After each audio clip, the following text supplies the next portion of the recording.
Hi there and welcome to another blank Joomla template tutorial. This one is about module width overrides. Now we know that if you publish modules on the rows in blank Joomla template, they will resize themselves based on the amount of modules published in a particular row. So 2 modules in a row, you roughly get 50%. Allowing for a little bit of gutter. 3 modules in a row, they'll all be roughly 33% wide. But what if you want one module, say 33% wide, and the other module 66% wide? Well, this is how you do it. So here's a very basic beginnings of a website. We've got a logo and some navigation menu on the on a row up the top here. So what we're going to do is we're going to create a couple of modules and see if we can get them to change widths. So over to our extensions manager, into module manager, and we're going to create some new custom HTML modules. Now I know that logo and nav is on row B, so we're going to create this one on row C, and we're going to put the first one in module position row C1. There you go, I've already got it filtered. We're going to hide the title and we're going to save that up. If we go back to our home page, give that a refresh, something's happened because something's moved there. But we can't actually see this module.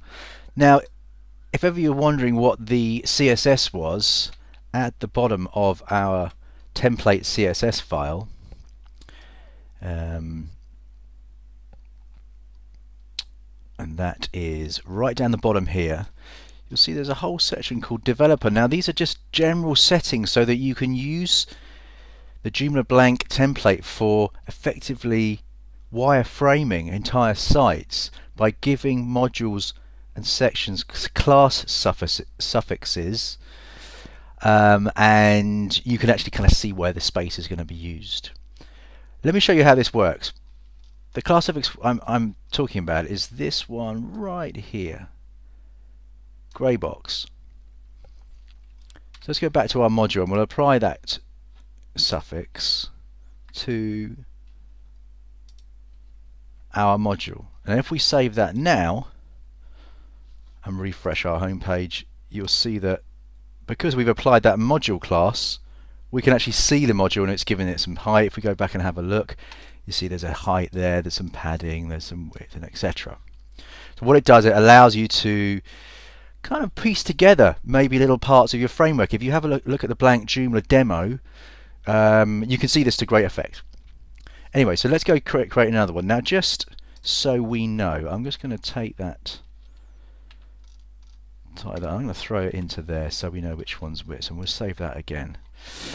Now we need to create the second module now, and you should be familiar enough to know that that has got to be on the 4th position if we're talking about 2 modules on one row.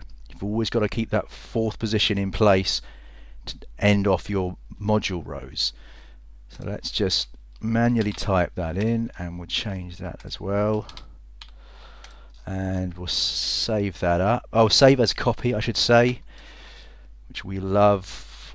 Joomla 1.74. Go back to our home page, quick refresh, and there we go, 2 module positions. Now if you recall, the mission was to make one of these modules roughly 33% and the other module the balance 66 odd %, allowing for a bit of gutters.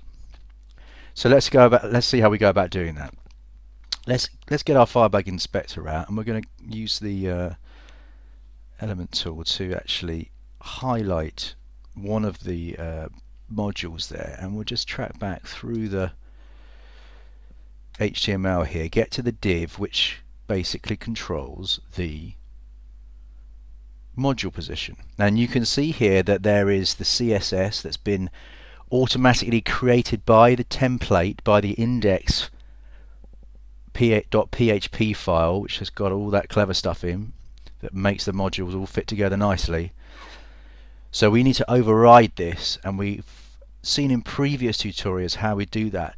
On the template.css file there is a whole bunch of blank classes and ID classes that you can use for this purpose. So we can see that this ID is being driven by this fella up here, but we've also got the same guy down here which we can use to actually override this with.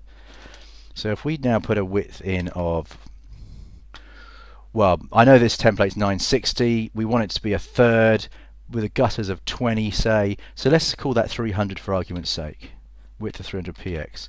Of course nothing happens because we've got to give it some authority. We've got to add a important, and you can see instantly now we've got two modules,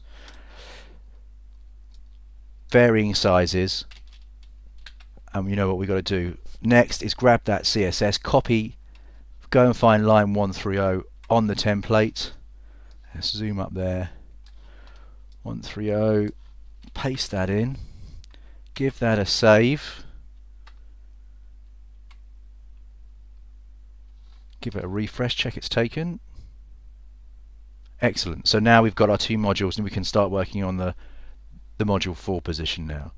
So it's the same deal. We're going to take our inspector, we're going to highlight that fella there, we're going to track back up the HTML to the div for that particular module, C4, and exactly the same thing. Now we need to basically get this over to, I think it's probably about 640 or something like that. So let's have a look what that does.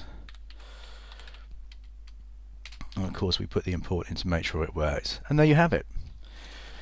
Ultimate flexibility when it comes to module widths and module sizes, and of course you can do this for the whole 4 modules, a single module, across all the different lines, essentially as flexible as your website needs to be.